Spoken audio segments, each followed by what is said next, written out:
Good afternoon to those who have dialed in from Asia, and good morning to those in Europe. Thank you for attending our webinar today. My name is Victor Filamor, and I am a partner of Boyden, covering China, Hong Kong, and Singapore. Boyden is one of the world's top-ranked executive search, interim management, and leadership consulting firms. We are passionate about helping companies and their leaders succeed. It is in this regard that Boyden launched these series of webinars, partnering with experts in their fields.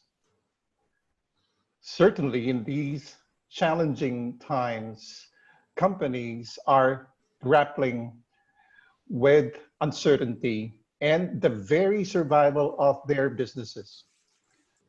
We see companies simultaneously having to transform their product offerings, their business models, and their organizational structures.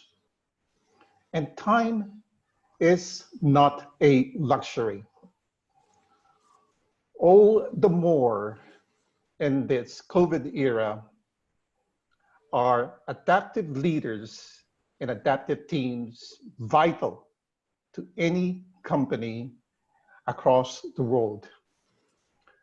We have thus prepared this webinar on adaptive team leadership for you today. Your webinar will be led by Craig McKenzie, who is Director of Transcend International, a global coaching and leadership development firm. Craig is a founding member of the European Mentoring and Coaching Council's Asia Pacific region. He was also previously president of the International Coaching Federation's Hong Kong chapter. Again, welcome to our webinar. Craig, over to you. Thanks, Victor. It's a pleasure to partner with Boyden for this, and certainly we're very excited to be able to present to you some of our thoughts and ideas around just what's happening in the space of adaptive team leadership, and hopefully give you a little bit of a larger picture as well. So a couple of just things along the way is that, first of all, if you have questions, there's a chat box opportunity for you. So you can enter your questions into the chat and we'll answer those at a later time. We might pause at sections if there's questions that have come in. But of course, we're going to leave the last 15 minutes for Q&A. We also want you to interact with polls. So the polls will automatically come up on the screen, and that gives you an opportunity to put in your input. We'll leave those for about a minute each. So if you can just be quick with that, it'll save us just sort of standing around and wondering what's about to happen next. And I'll tell you a little bit about myself and the organization in a moment. But first, we really want to learn a little bit about you. So there's going to be a poll launched in a moment, or am I launching it? I can launch it. There you go. So there's a poll that's launched for you. You'll see it, which describes you. So which one of these describes you more? So there's a bunch of us here today, so feel free to vote whenever you can. There we go. One person has done it. There, what's starting to happen.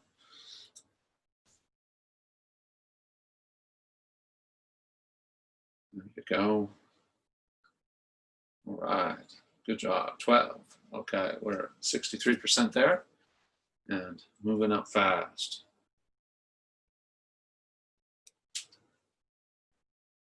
Okay, there we go. There's 3 more people that haven't voted. If you want to vote, go ahead. If not, I'll close this and you can kind of get a view of the results. And one of the reasons we want to do this is to find out what you're curious about so we can tailor the talk a little bit. But as you can see from the results, which I'll share right now, is you know, there's a wide spectrum of things that people are interested in, and we'll see what is best. But definitely the key one is improving my team's performance and team leadership. And there's more about teams, and this is focused more on that. So hopefully that will mean that you'll leave with things that are important to you. So who are we at Transcend? Well, we help individuals and organizations adapt and optimize in the face of increasing pressure, stress, and overwhelm in the context, and I'll go to that next. And we developed this sort of mission statement, this purpose statement, about 10 years ago, before all things started to change in the way they have. So we're very well positioned and very focused, deeply research-based into helping organizations in times of increasing pressure, stress, and overwhelm. So we have a lot of solutions that are quite effective. We've been very active over the last 4 or 5 months in offering a lot of free webinars as well, just to help people in general, because that's part of our heart, but also working with organizations in areas of resilience and areas of well-being, mental health and performance, balance, managing stress. So we have quite a large suite of offerings around that. That's what we do. My primary role right now is I'm director in Transcend, and that role includes the team coaching business unit. So I give leadership to that. I'm on the global faculty of the Global Team Coaching Institute, a certified team coach and team coaching supervisor, and I'm director of our professional academy of coaching, where we train one-on-one coaches. So my space is primarily there. I'm also a corporate-based mindfulness trainer, and I work in the potential project side of our business, and we'll tell you a little bit about that later. So the context that we look at is this context of continuous change. So what's happened, and happening at an increasingly accelerated rate, is economic and business factors are changing. On an annual basis, up until this year, 2020, it's almost the dark ages now, things have shifted massively. One of the things that we're dealing with one of our very large clients right now is just the shift in customer behaviors has really created just a need for massive innovation in their way that they sell and work. And as Victor mentioned, particularly in fields like recruitment, where the adaptation is very much needed. Most companies are struggling to adapt. Demographic factors, this includes the number of people at different ages, different parts of the world, but also the impact of those. So the impact of millennials, the impact of an aging business population, working population, but also a need for that wisdom in the organization. Social, cultural, political, Hong Kong's been racked with protests, and in fact, protests are happening all over the world. Political factors are massive right now. And then natural factors, stuff like COVID, stuff like we're in a monsoon, today in Hong Kong, changing weather patterns, changing resources, and then of course the changes in technology. We worked with one company around developing a growth mindset as they're looking to shift to digitize their business. And we looked at what kind of things they need to change in order to be able to embrace and empower and really make that change happen in a timely and seamless way. So we're all experiencing these changes out there. That's what's happening out there in the world. But what's happening for us, how we experience that, through our sister organization, the Potential Project, we've developed a little acronym that helps us say that. So the world out there is changing in that way. How we experience it is described in 4 short phrases or words. One is pressure, an increase in pressure. We just feel pressure to do more, pressure to work harder, pressure to work later, pressure from technology even to be available, to be productive, to do more with less. always on. We feel like we're always on, like we're never off. And that can be because of work, but it also can be just because of our own action addiction toward always picking up our phone, always looking, always doing something. We're information overloaded. There's just too much, too fast, too available to us. And often we feel like we just don't have it. I just look at the ever-growing number of emails that I have not opened, and how many of those are things I want to read one day. And probably the bottom 800 are now irrelevant, just because it's been too long. And finally, this leads to us feeling distressed, distracted. We're distracted from distractions by distractions, and we feel this sense of distress in us. I'll never get it done. It's always changing. There's too much uncertainty, and we feel this sense of distress. So the next poll is going to be about you figuring out, or just sharing, which one of those seems to be impacting you the most. And then one option there is all of the above. And is someone going to help me and launch this poll, or am I needing to figure out how to do it here at the last minute?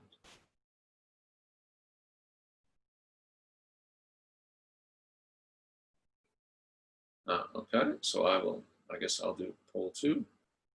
I have. So this poll is launched. Which one of these do you experience the most? So just click whatever you want to click, and let's see what happens as we go. And then we'll share that. And this is your experience of the external reality. And it's really interesting to just find out and think about it in this way. Which one of these is the one that you experience the most? We're at about 70% of people have replied, so that's great. We're almost got everybody. And that'll give us a pretty good picture of at least this room. So here's what you said, just so you have a sense that actually the ones that tied were always on and information overloaded. That feeling and that experience, and that's really, really common. Very, very common that those two come out on top. Very often distressed or distracted comes out more, but that anxiety from being always on and that anxiety from information overloaded often take people to the next level of stress. So there we go. All right. So how does that affect us as leaders? Well, another interesting thing is some studies that, again, we did, and this is through the Potential Project, is that there's a recent study, Gallup, where 13% of the global workforce is engaged and 24% is actively disengaged in the company mission. And what that really means, if you could think about it this way, is you're in a boat and you're trying to go in that direction, and 13 people are rowing in that direction. At the back of the boat, there's 24 people rowing the other way. And then there's a bunch of people in the middle of the boat that are neither engaged or actively disengaged. So you can imagine what that does for productivity. The second interesting result is a lack of happiness. 65% of employees said they would not take a pay raise if their boss or leader was fired. 65%. And then finally, lack of leadership. 77% of leaders think, they say, they self-report, I am an engaging leader, I motivate and lead my people. And 82% of the people say, no, you don't. And in spite of massive investments in leadership development. So what we're in the midst of is this really difficult environment, this rapidly changing environment, this increase of pressure on leadership to be more effective, this level of disengagement between leaders and organizations and their employees. And in the midst of that, we are trying to lead, trying to be skillful, doing our best. And this is where we want to help people and really move toward that. So here's some major leadership or organizational shifts that you might find yourself in. The first is from a fixed mindset to a growth mindset. Fixed mindsets tend to use words like "I've arrived," "this is our thing," we don't like change, we don't want to shift, we've always done it this way. But also we're an industry leader. Even if you are an industry leader, it's still a fixed mindset. A growth mindset is constantly asking, what if? We're not good at this yet. I'm not as skilled yet. Their language is very different. A fixed mindset would say, I am not good at managing my schedule in this crazy time. A growth mindset would say, I haven't adapted yet. I haven't made the changes I need to make in order to shift. So this is a big part for individuals, for leaders, and for organizations. The next shift is business drivers are changing. So no longer are business agendas necessarily driving what's happening with organization, but there's this movement toward what we call future back, outside in, serving the needs of current and future stakeholders. So this is like value creating organizations. So some of this comes from what we invest in, some of it comes from what our employees demand, but really we're continually challenged to look at the present stakeholders and the future stakeholders. People 50 years ahead of us now, what will they judge us for? How will this decision impact my grandchildren, my grandchildren's children? And organizations are beginning to ask these questions, and leaders need to begin to have a much larger frame of reference when it comes to why we do what we do and what we do, how we do it, what resources we exploit and use, and what we do with that. And then another massive shift is toward away from heroic leadership, the one leader, the CEO that knows everything, that does everything, that makes all the masterful decisions, that is able to contain and understand everything. And the shift away from that is moving in a lot of layers. One of the layers is just beginning to distribute trust and control within the organization, because there's too much variety between the things we need to know. We can't know it all. And at the far end of the spectrum is HPVC teams, which means high performance value creating teams.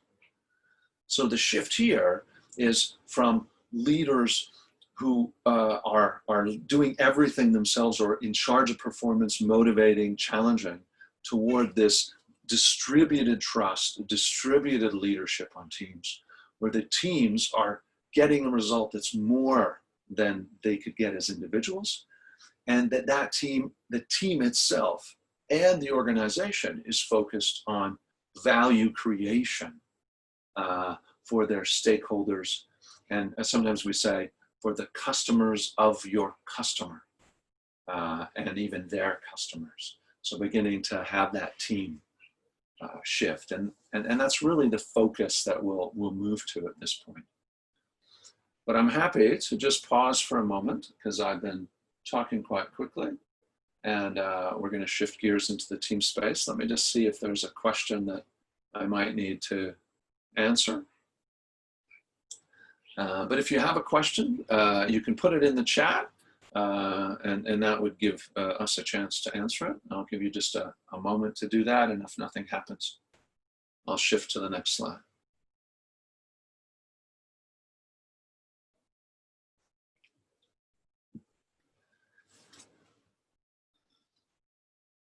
Okay, I don't see anything coming in. So why team coaching? Well, team coaching is an emerging developmental intervention or investment that organizations are taking. And the rise of teams has created the rise of value for team coaching. So a lot of reasons. One, this heroic leader. Complexity and adaptability are too great, and it can't be held or done by just one person. In many cases, leaders struggling with imposter syndrome, part of that is they actually don't understand a lot of what happens in their organization. Their discomfort with that, they can feel like they're an imposter. A skillful leader would actually be able to say, I am never going to know, and I'm hiring you people to know these things, be experts. And my role is to lead through you and help you develop high-performing teams so that and communicate cross with each other and upwards what needs to happen.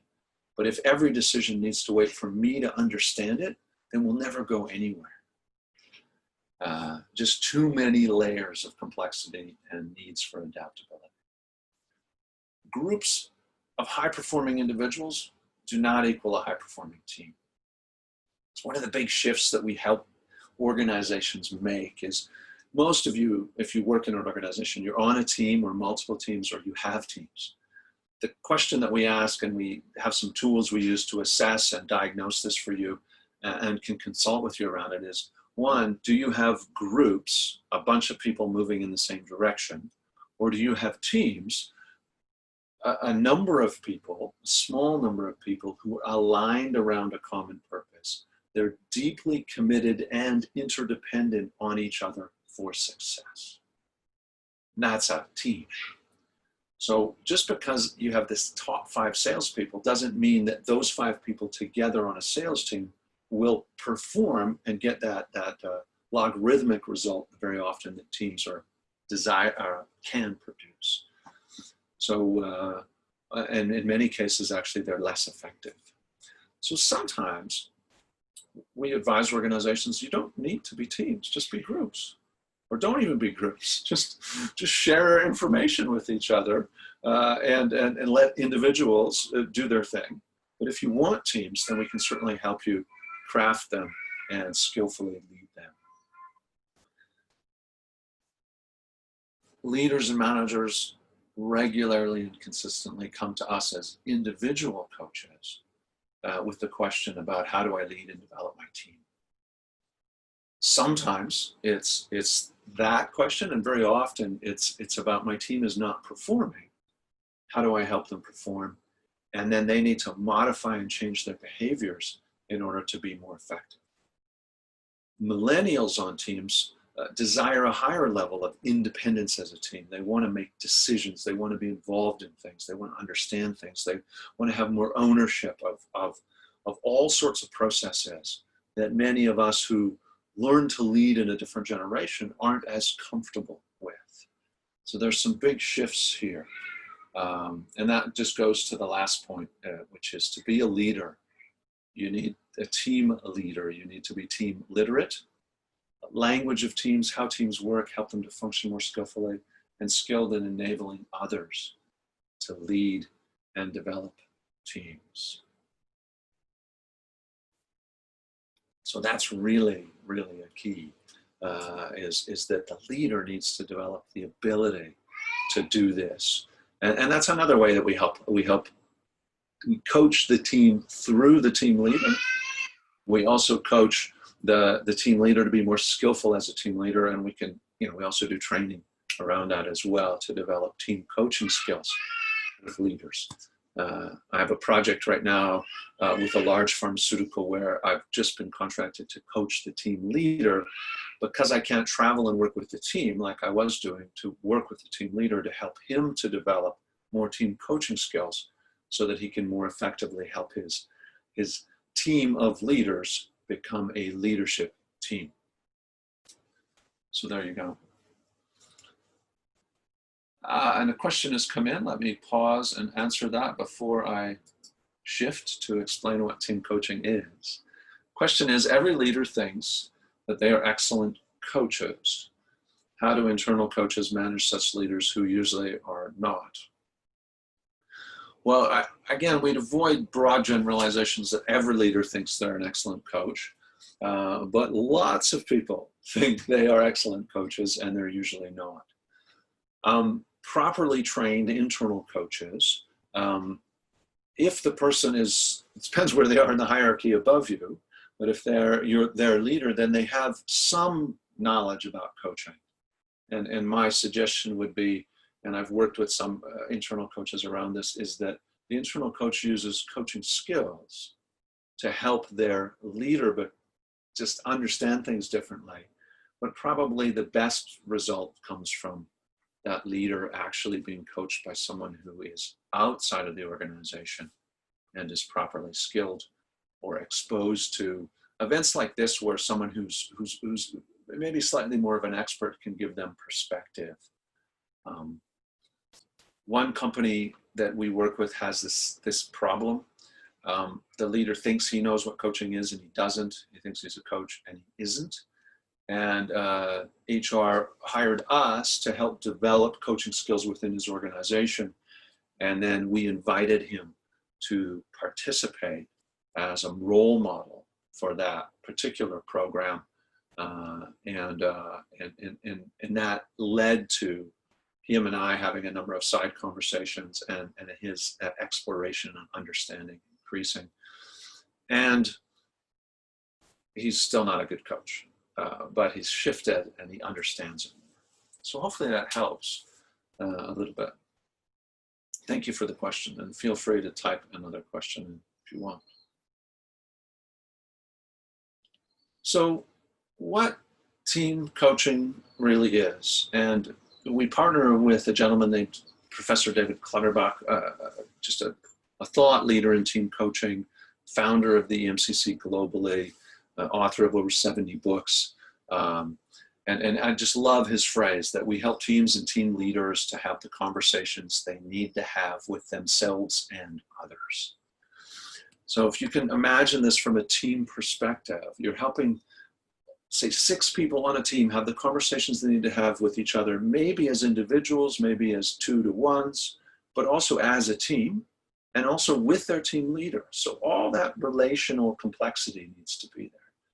And then that team also needs to have conversations with their stakeholders within their organization, outside of their organization, in order to develop and improve their processes and their performance. Often when you want a team to improve, so much of our interventions are inward. Team building, team facilitation, training. Part of the team coaching process, especially the system that we use, is it interacts with the entire system. So we look at the purpose of the team. We look at the external stakeholders and the external processes by which they engage and work with stakeholders that act on the team and how the team acts on others. We look at the relationships within the team with each other, levels of trust, psychological safety, healthy levels of conflict, and work with the team to develop that.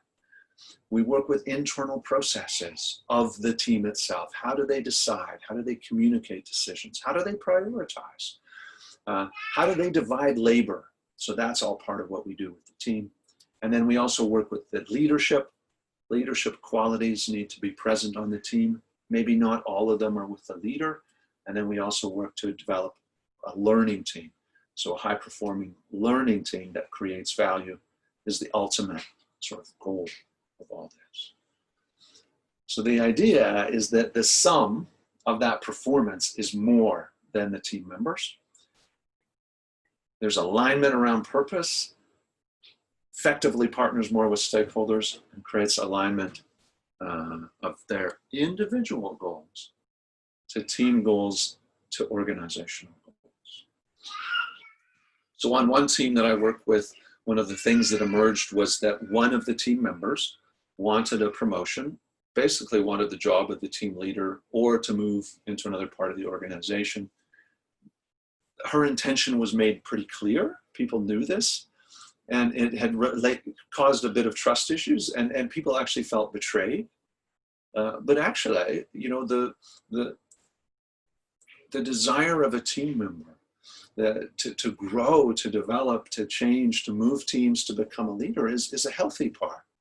So part of what we did was helped the team to have the conversations they need to have about that, so that trust was reestablished, and so that the team and this individual were able to work together because the team needed to excel.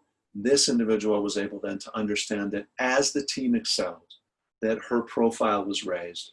The team understood her desire, and we're able to support her and also step out of the way of certain opportunities that might come up without feeling upset about it and questioning her motives.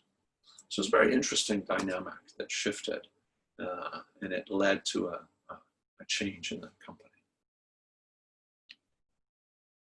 So the ultimate thing that we're really aiming at as we work to build teams is to move beyond performance. So team performance is really, and I just need to adjust my screen a bit, I can't see my slide, what we deliver now and in the short term. So one of the ways we work with teams, particularly right now, teams are asking us, how do we perform virtually? Managers, we did a survey of an organization that we work with, and we're working with a whole level of managers and leaders within that organization. And we did a survey a month ago around this. And one of the biggest issues was around, how do I motivate my team virtually? And how do I make sure they're doing what they need to do? So this really strong sense of, how do I do control? How do I trust my team? How do I actually manage them when they're somewhere else? So that's a big challenge that this particular team came up with. And again, we're helping them to address that as best as we can. So we want to help teams move beyond performance, but we start with performance. So there are some big ideas, high performance learning, value creating teams, but there's also the beginning where organizations' pain point is, how do we perform? And how do I, as a team leader, help my teams perform? And how can teams help our organization perform more effectively and more efficiently right now? And the second layer is around capability. So this is midterm, innovating products, process, improving relationships, medium to long term. So this is building the capability of the team, improving and increasing its capability, which will serve the organization in the longer term. And then finally, this level of capacity, which is future fit, co-creating more value for the future of the team, working smarter, not harder. How do we build team culture? How do we create agile, skillful teams where we can distribute trust and trust in their decision-making? How do we create an organization that's comfortable with and constantly challenged by teams that are made up of multidisciplinary parts of the organization? How do we push down decision-making and trust that the right kinds of decisions are made? And beginning to build that toward the future and develop that as an organizational capacity so that we're actually becoming the kind of organization that's truly adaptive and future fit and basically able to handle whatever changes the world throws at us. One of our clients right now is an organization that was working toward building capacity for a number of years. And the HR director was really focused on this particular area quite strongly. And she was really a bit of an outlier, and her company didn't really understand her desire to push for this particular agenda. But they allowed it to happen. They started to do more teams. They started to shift and build different skills. They focused on resilience. They focused on mental health. They focused on well-being. They focused on helping people become individually effective, and then focused on healthy teams.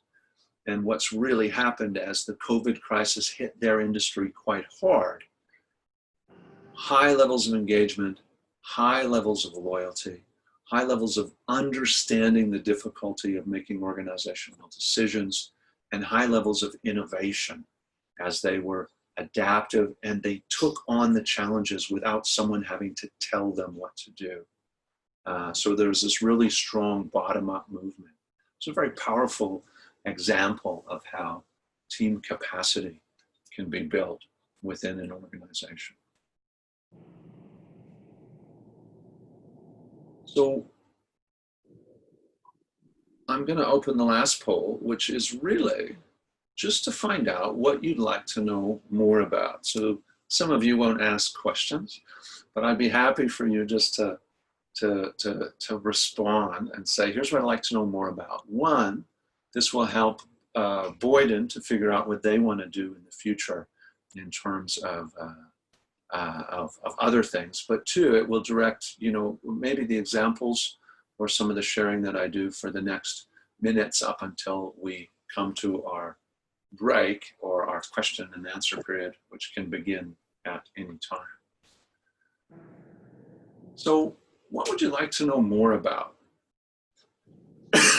How to cope and perform in the paid reality? What is a growth mindset? High performance teams? Or the other options that are here?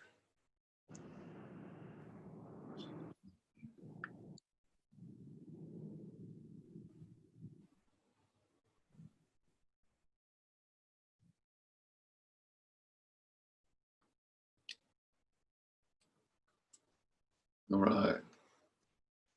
More people have joined as the webinar was moving along. Welcome here.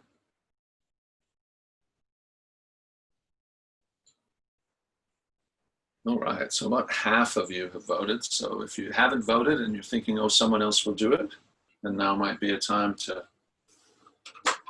just interact and make that happen. I'll just make my aircon a bit colder. All right. So yeah, we're still at that 66% number. So happy to have a few more people go. I'll give it just a minute or two. Right now, it looks like performance, capability, and capacity are rising up. And high performance teams, coaching and growth mindsets are equal in that particular space.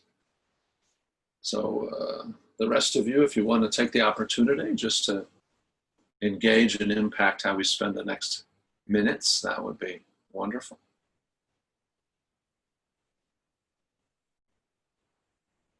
And then also, there are some questions that look like they're coming. I never know where that is. There we go.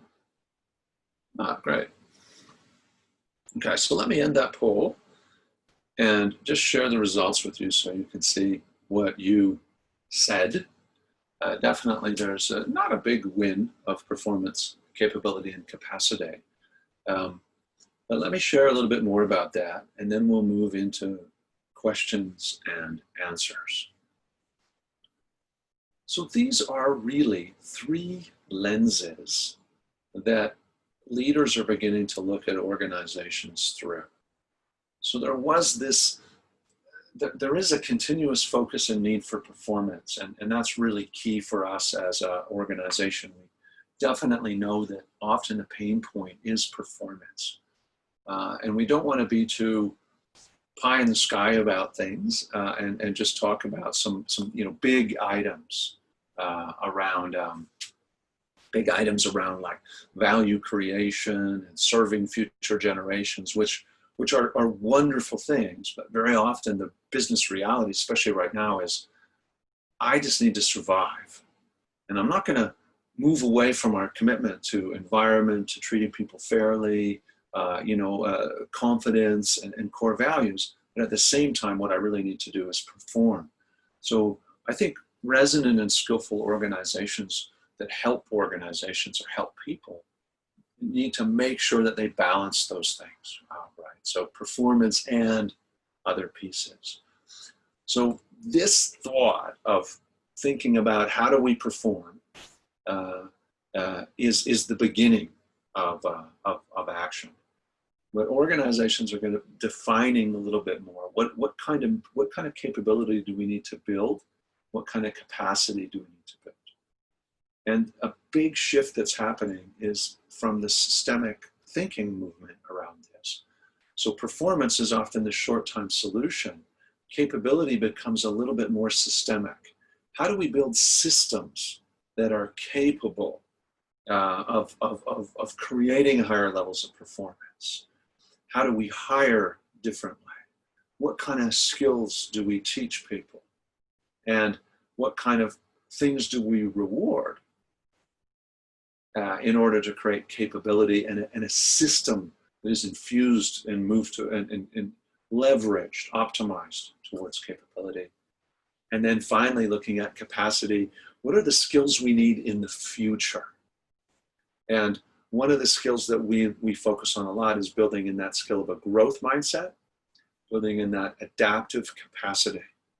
So a leader's ability to adapt is the capacity to adapt, the capacity to go in a completely different direction, the capacity to let go of our ego and step away from a product that might have defined us, that just might not be the product that's needed in the future. Change direction, make hard decisions, building that capacity throughout the whole organization. So how do we develop agile teams? How do we develop the qualities of leadership that can be shared with team members? So those are kinds of the questions that we work with. To do a deeper presentation, I would definitely want to prepare more specifically to challenge that particular area, but perhaps we can work with Boyden to focus specifically on some ways to short-term improve performance, mid-term improve capability, and long-term build capacity, and give you some detail around how that works. All right. So what I'll do, there's some questions. So we're in the question and answer part. I don't actually, I just need my team's support a little bit to tell me, is somebody enabling people to unmute themselves if they want, but I'll begin with some questions that are in the chat right now. So first question is sales coaching gaining momentum in the market?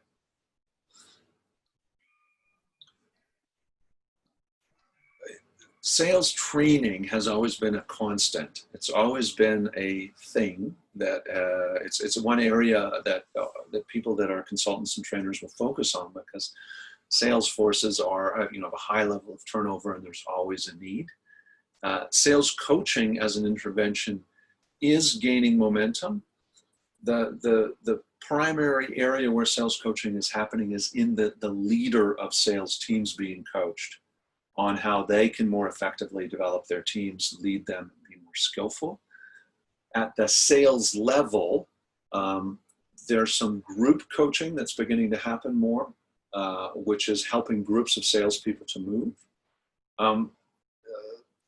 But then you have some very strong personalities depending on the environment that you're selling and what the product is. So the challenge for organizations is, do we invest in a coach for our salespeople and help them improve, even though that person, is that where we want to invest, is the challenge. So that's where group coaching can be more valuable.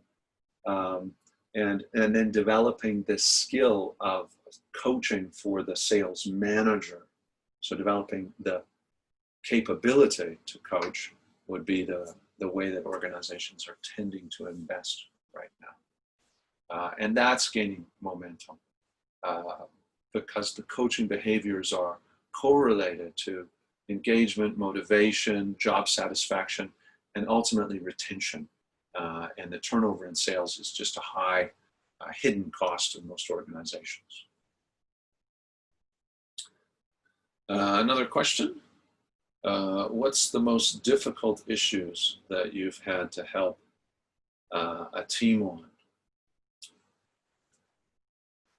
This probably relates to the earlier question. One of the hardest things to work with a team on is when the leader perceives themselves in a very different way than their team perceives them. So when we do so I mentioned we do team consultation and assessment. So part of the process is assessing teams and assessing the leadership, doing interviews, doing diagnostics to come up with things. So one of the hardest assignments that I'm still in the midst of is working with the team who has a high level of disconnect from their leader. So their leader believes that he is different than they perceive him. And even as he changes, the changes are not landing in his team. So the challenge in that context is that there's such a large disconnect. The leader doesn't have a high visible ego at play in this particular context. However, and he just has such a large gap, perceptual gap. So what's really challenging is to keep the team engaged and learning and growing, and manage their impatience with their leader, and help the leader also manage his frustration with himself as he's trying to adapt behaviors, but it's just not landing correctly. So in that particular context, it's very, very challenging, and still is. So at this stage, I'm working with that leader individually, more than with their team. And the team, one of the behaviors that we're practicing is allowing the team to make more decisions.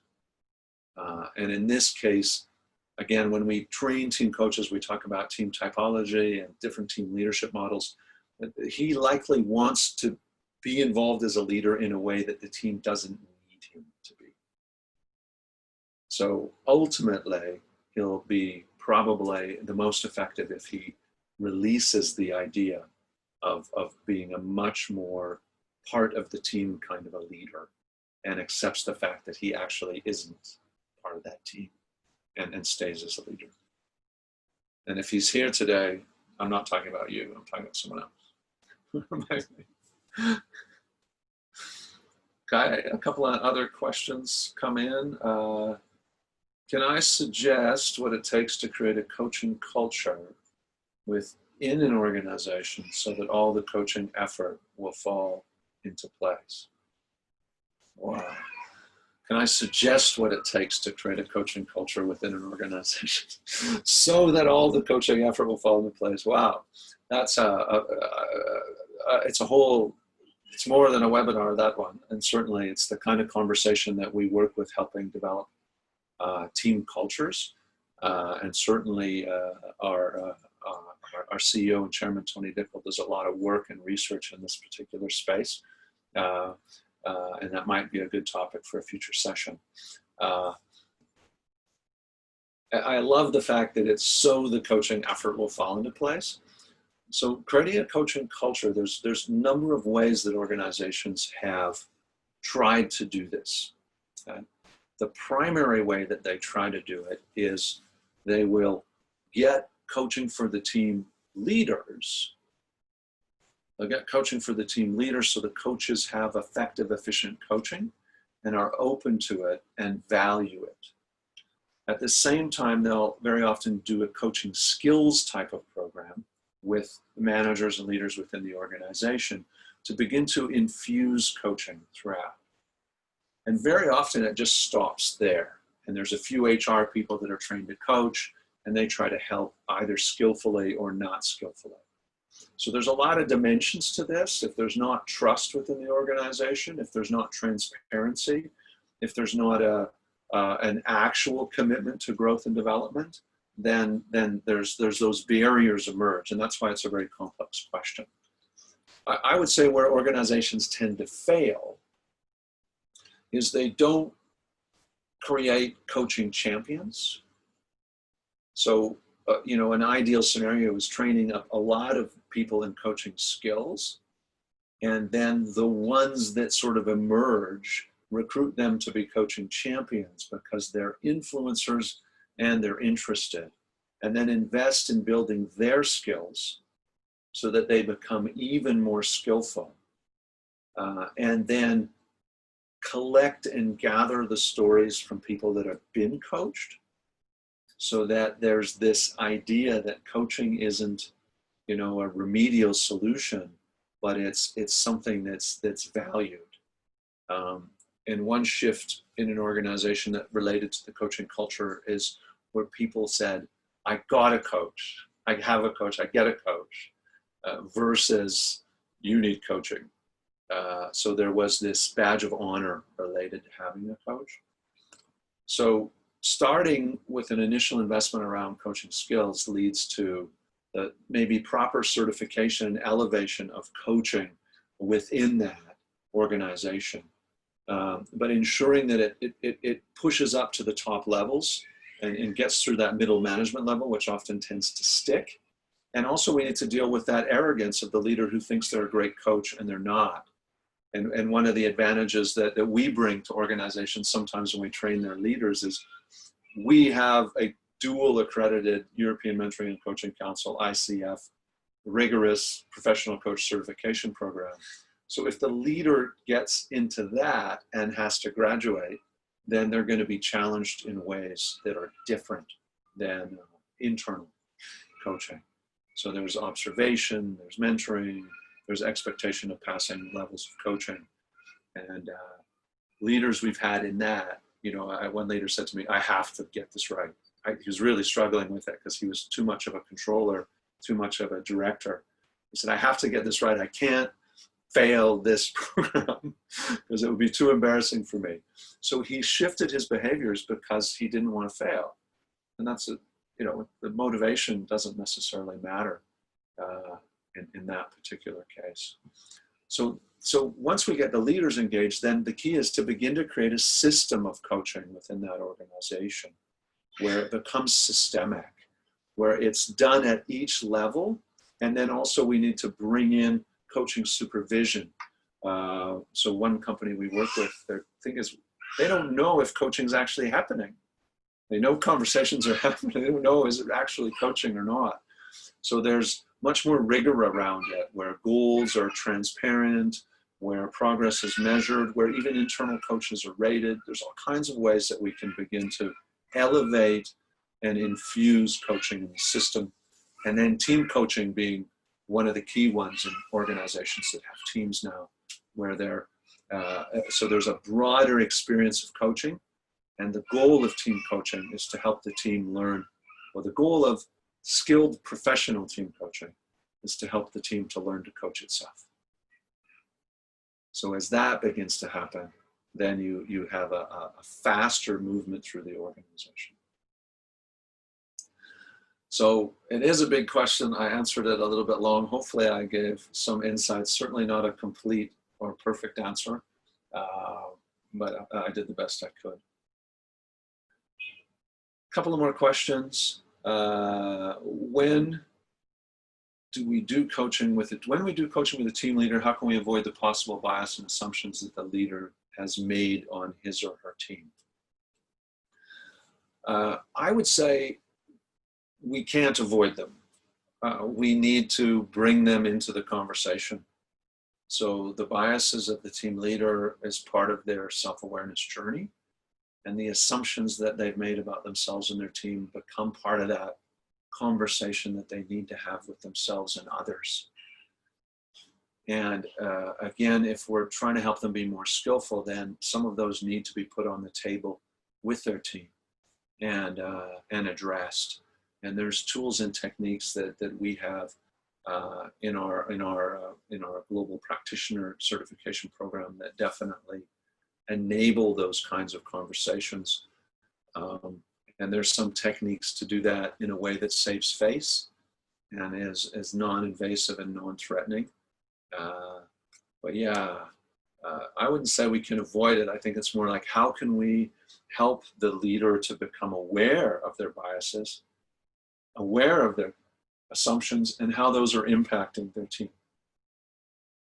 And I think the thing that I found, which I just say, which is interesting about the system that we use, so this purpose, external processes, relationships, internal processes, leadership, and learning, that process, one of the things that often does, and it worked with a team recently that I was working with, is what united them, what pulled them together, what made them want to change was as they developed a shared purpose. And we answered a question which is really essential, which is what's the nature of our interdependence? What do we need each other in order to achieve? What can we do together that we can't do alone? And as they developed that was external related. And as they started to move toward that purpose, we stopped trying to fix like the dramas inside the team and started to say, what is getting in the way of us achieving this? And once that shift happened, that team, a lot of the issues just went away. And then we had to have conversations about biases and assumptions within that team. That was a part of it. An interesting side comment on that is that the team leader and I would meet before every team coaching engagement. And they told me, like, oh, in the beginning, they were telling me, watch out for this person and be careful about that. And that conversation changed over time because their judgments and their biases, they needed to learn to let go of. And I, challenged them to think differently about it. And also challenged the team to have some of those conversations they needed to have with each other. So that they could be more effective. One more question, and then we'll end for the day. Certainly excited that you're listening and you're asking good questions.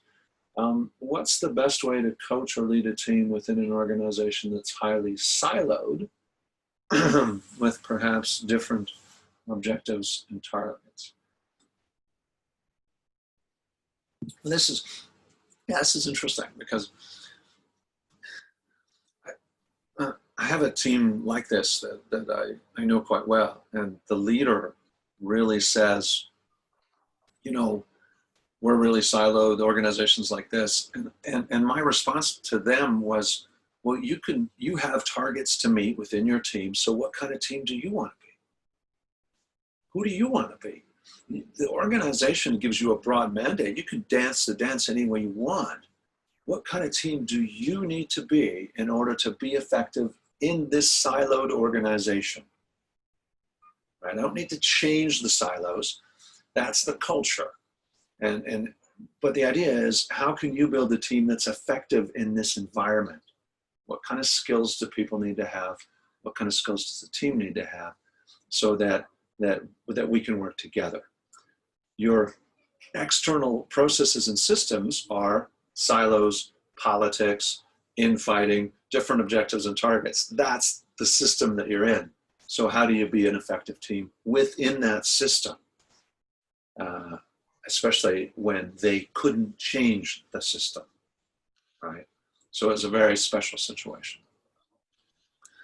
So that's me. Thank you so much for all your questions. I'm guessing we're right near the top of the hour because Victor has appeared to close us off for the day. So from Transcend and myself, certainly say thank you very much for the opportunity to share with you today. Thanks for your engagement and good questions. And with that, over to you, Victor. Thanks, Greg, and thanks to everyone for attending our webinar. We see a lot of interest in high-performance teams, as well as performance capability and capacity, depending from your feedback, from the questions, high level of interest on coaching culture, and the challenges you leaders face in your own companies with regards to bias, with regards to culture. Come to us for help. Either email Craig at partnerships@transcend-intl.com, email myself or your Boyden consultant. Again, thank you for attending our webinar. Good afternoon and good morning to you.